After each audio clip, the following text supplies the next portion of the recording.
Hello everyone, welcome to bright IQ। तो आज से हम लोग स्टार्ट करने वाले हैं झारखंड के इतिहास को। ये आपका सारा प्रीवियस ईयर्स का इंपॉर्टेंट क्वेश्चन है, जिसमें हम लोग क्वेश्चन के साथ साथ उसके बेसिक कॉन्सेप्ट को भी क्लियर करेंगे। तो ये है आपका पेपर 2 हिस्ट्री ऑफ झारखंड।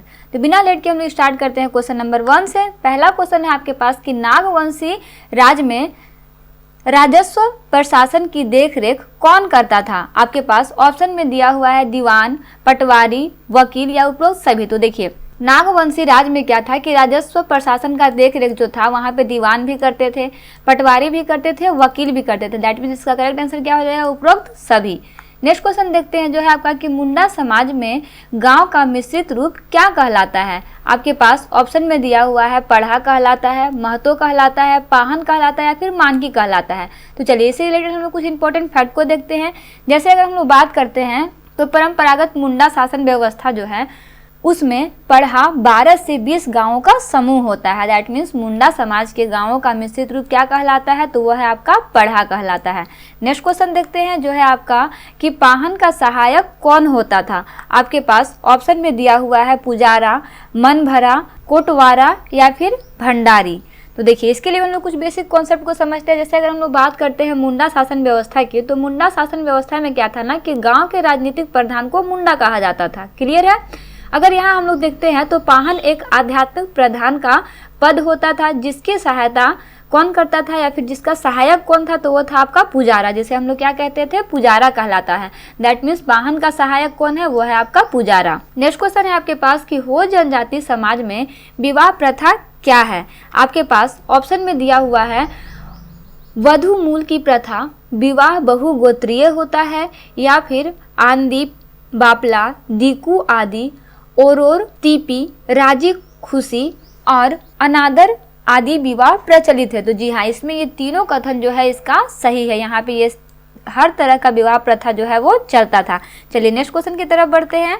तो देखिए नेक्स्ट क्वेश्चन है आपका कि मुंडा और मानकी पद कैसा होता है। मतलब इसका पद का आपको बताना है कि किस तरह का होता है। जैसे वंशानुगत होता है, गैर वंशानुगत होता है, निर्वाचित होता है या फिर मनोनीति होता है। तो देखिए अगर हम लोग बात करते हैं ना यहाँ पे मुंडा और मानकी की कैसा होता था, तो देखिए यहाँ पे ना इन लोग का पद जो था वो बेसिकली वंशानुगत होता था। जैसे अगर मान लीजिए कोई किसी का कोई पापा है, उसका बेटा, फिर उसका बेटा, फिर उसका बेटा जिस पद पे है उस पद का जो है उस फिर से आगे का पद उसको मिलते चला जाएगा, इस तरह से होता था। दैट मीन्स मुंडा और मानकी पद कैसा था? तो वो था आपका वंशानुगत। नेक्स्ट क्वेश्चन है आपके पास कि संथाल जनजातियों का सबसे सर्वशक्तिमान ईश्वर का क्या नाम है। आपके पास ऑप्शन में दिया हुआ है हापड़ा मन को, सिंगबोंगा, अबके बोंगा या फिर तई को। तो जी हाँ, इसका करेक्ट आंसर आपका क्या हो जाएगा कि संथाल जनजातियों का सबसे सर्वशक्तिमान ईश्वर जो है उसे क्या बोलते हैं? सिंगबोंगा कहते हैं। ठीक है, ये आपको याद रखना है। चलिए नेक्स्ट क्वेश्चन देखते हैं जो है आपका कि खड़िया जनजाति के संदर्भ में निम्नलिखित कथन पर विचार कीजिए। आपके पास कुछ कथन दिया हुआ है, इस पर आपको सोच विचार करना और बताना है कि इसमें क्या कथन जो है वो सही है। यहाँ पे दिया हुआ है कि एक जनजाति झारखंड में प्राचीन काल से ही पाई जाती है। मतलब यह जनजाति जो है वो झारखंड में प्राचीन काल से ही पाई जाती है। क्या ये कथन सत्य है? या फिर दूसरा में आपके पास दिया हुआ है कि झारखंड के अलावा यह मध्य प्रदेश, छत्तीसगढ़, उड़ीसा, पश्चिम बंगाल और असम में भी पाई जाती है। तो जी हाँ, ये दोनों कथन जो है आपका ये सत्य है खड़गड़िया जनजाति के संदर्भ में। चलिए नेक्स्ट क्वेश्चन देखते हैं। नेक्स्ट क्वेश्चन है आपका कि मान पहाड़िया पंचायत का प्रधान कौन होता है। आपके पास ऑप्शन में दिया हुआ है मांझी होता है, मुंडा होता है, परमानिक होता है या फिर पढ़ा होता है। तो देखिए इससे रिलेटेड कुछ बेसिक फैक्ट को समझते हैं। जैसे अगर हम लोग बात करते हैं माल पहाड़िया की, तो माल पहाड़िया गाँव ही इनके राजनीतिक गठन की एक इकाई होती है। मतलब उसको इकाई बोला जाता है, जो गांव के स्तर पर इनके सामाजिक हो गया, धार्मिक हो गया और राजनीतिक जीवन को नियंत्रित एवं संचालित करने का काम करती है। गांव का मुखिया को मांझी कहते हैं और वह ग्राम पंचायत का भी प्रधान होता है। दैट मीन्स माल पहाड़िया पंचायत का प्रधान कौन हो गया? वो हो गया आपका मांझी। तो ये तीनों टॉपिक आपको इसमें याद रखना है, ये सारा आपका रिलेवेंट कंटेंट है। नेक्स्ट क्वेश्चन है आपके पास कि महान क्रांतिकारी अरविंद घोष एवं ब्रांड घोष के नाना राजनारायण वसु कहाँ के रहने वाले थे। मतलब उनके जगह का नाम बताना है कि वो कहाँ के रहने वाले थे। आपके पास ऑप्शन में दिया हुआ है रांची में, जमशेदपुर में, पलामू में या फिर देवघर में।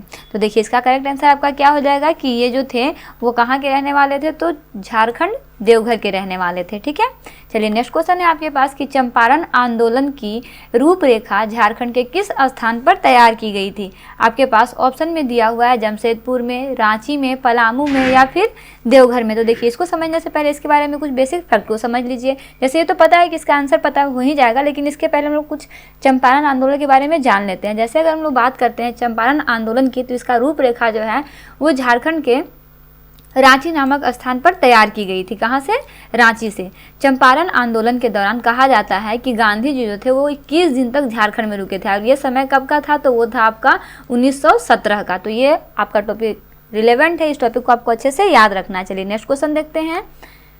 वहीं अगर नेक्स्ट क्वेश्चन हम लोग देखते हैं तो आपके पास नेक्स्ट क्वेश्चन है कि बिहार स्टूडेंट कॉन्फ्रेंस का 16वां अधिवेशन कहाँ हुआ था। मतलब ये अधिवेशन कहाँ हुआ था, उस जगह का आपको नाम बताना है। आपके पास ऑप्शन में दिया हुआ है रांची में हुआ था, धनबाद में हुआ था, गुमला में हुआ था या फिर आपका हजारीबाग में हुआ था। तो देखिए इसके बारे में हम लोग कुछ बेसिक फैक्ट को समझते हैं। जैसे बेसिकली ये अगर करेक्ट आंसर की बात करें तो इसका ऑब्वियस आंसर जो हो जाएगा आपका हजारीबाग में हो जाएगा कि ये झारखंड के हजारीबाग में हुआ था। लेकिन देखिए आपका बिहार स्टूडेंट कॉन्फ्रेंस का 19वां अधिवेशन कहाँ हुआ था? तो हजारीबाग झारखंड में हुआ था। इस अधिवेशन का अध्यक्षता कौन किया था? तो इस अधिवेशन का अध्यक्षता जो था वो क्या था? आपकी श्रीमती सरला देवी ने की थी। ठीक है, तो ये आपको याद रखना है। चलिए नेक्स्ट क्वेश्चन देखते हैं जो है आपका कि मुंडा विद्रोह का प्रारंभिक स्वरूप क्या था। इसका विद्रोह हुआ था तो इसका स्वरूप क्या था ये आपको बताना है। तो आपके पास ऑप्शन में दिया हुआ है सुधारवादी था, आदर्शवादी था, व्यक्तिवादी था या फिर इनमें से कोई नहीं। तो चलिए इसके लिए भी हम लोग कुछ बेसिक फैक्ट को समझते हैं। जैसे यहाँ पे दिया हुआ है कि मुंडा विद्रोह का प्रारंभिक स्वरूप जो है वो सुधारवादी था। यह विद्रोह कब हुआ था? तो यह विद्रोह आपका 1895 ईस्वी में बिरसा मुंडा के नेतृत्व में हुआ था। तो ये आपको याद रखना है कि यह विद्रोह क्यों हुआ था। तो सुधारवादी के लिए हुआ था, यानी कि सुधारवादी। तो बेसिकली इस विद्रोह का प्रारंभिक स्वरूप जो है वो क्या था? आपका सुधारवादी था। कहने का मतलब सिर्फ यही है। यह विद्रोह कब हुआ था? तो आपका हुआ था 1895 में। नेतृत्वकर्ता कौन थे? तो वो थे आपके बिरसा मुंडा। चलिए नेक्स्ट क्वेश्चन देखते हैं जो है आपका कि संथाल विद्रोह से प्रभावित संथाल विद्रोह से प्रभावित क्षेत्र कौन सा था। आपके पास ऑप्शन में दिया हुआ है कोल्हान था, सिंहभूम था, पलामू था या फिर संथाल परगना था। तो देखिए संथाल विद्रोह की बात हो रही है तो इसी के जैसा इसका नाम भी है।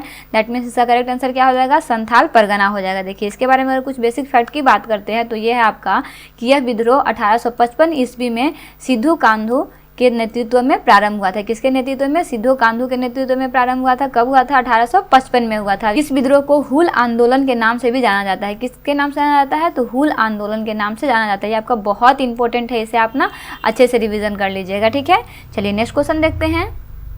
नेक्स्ट क्वेश्चन है आपका कि अंग्रेजों के विरुद्ध प्रथम विद्रोह किस क्षेत्र में हुआ था। उस क्षेत्र का आपको नाम बताना है। आपके पास ऑप्शन में दिया हुआ है सिंहभूम में, संथाल परगना में, पलामू में या फिर इनमें से कोई नहीं। तो जी हाँ, ये आपका अंग्रेजों के विरुद्ध प्रथम विश्व युद्ध जो था वो आपका हुआ था, या फिर प्रथम विद्रोह जो कह सकते हैं कि प्रथम विद्रोह कहाँ हुआ था? तो हुआ था आपका झारखंड सिंहभूम में। देखिए यहाँ पे कुछ दिया हुआ है, जैसे यहाँ पे आपका समझने वाला चीज़ है। जैसे अंग्रेजों के विरुद्ध प्रथम विद्रोह जो हुआ था उसको ढाल या फिर थाल विद्रोह कहते हैं। कहीं कहीं पे आपको ढाल भी मिलेगा, कहीं कहीं पे आपको थाल भी मिलेगा, तो इससे कंफ्यूज नहीं होना है। जो झारखंड के सिंहभूम क्षेत्र में हुआ था, कहाँ हुआ था? तो झारखंड के सिंहभूम क्षेत्र में हुआ था। यह विद्रोह आपका कब हुआ था? तो ये आपका हुआ था 1767 ईस्वी में। किसके नेतृत्व में हुआ था? तो ये हुआ था आपका जगन्नाथ ढाल या फिर जगन्नाथ थाल के नेतृत्व में हुआ था। ये आपका बहुत इंपॉर्टेंट है, इसे आप अच्छे से रिवीजन कर लीजिएगा। ठीक है, ये सारा प्रीवियस ईयर्स का है, लेकिन इसमें जो भी मैं बेसिक फैक्ट बता रही हूँ ना, इस तरह का फैक्ट आपको याद रखना बहुत जरूरी है। चलिए नेक्स्ट और इस पार्ट का लास्ट क्वेश्चन है आपका कि निम्न में से किसके खिलाफ गंगा नारायण ने भूमिजों को एक अभूतपूर्व नेतृत्व प्रदान किया है। आपके पास ऑप्शन में दिया हुआ है लक्ष्मण सिंह को, साधु सिंह को, माधव सिंह को या फिर अर्जुन सिंह को। तो देखिए इसके बारे में भी कुछ हम लोग बेसिक फैक्ट को स्टडी करते हैं, लेकिन इसका करेक्ट आंसर आपका क्या हो जाएगा? तो वह है आपका ऑप्शन नंबर 3 माधव सिंह को। देखिए अगर माधव सिंह की बात करते हैं तो माधव सिंह के खिलाफ ना गंगा नारायण सिंह ने भूमिजों को एक आधारभूत नेतृत्व प्रदान किया था। कब किया था? तो यह विद्रोह का प्रारंभ हुआ था आपका 1832 ईस्वी में सिंहभूम एवं मानभूम क्षेत्र में हुआ था। कहाँ हुआ था? सिंहभूम एवं मानभूम क्षेत्र में हुआ था। कब हुआ था? 1832 में हुआ था।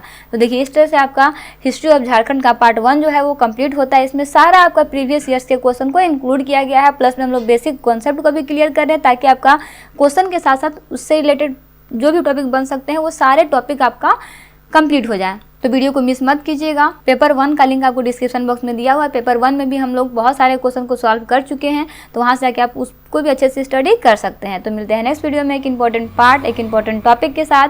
Thanks for watching, like share and subscribe bright IQ।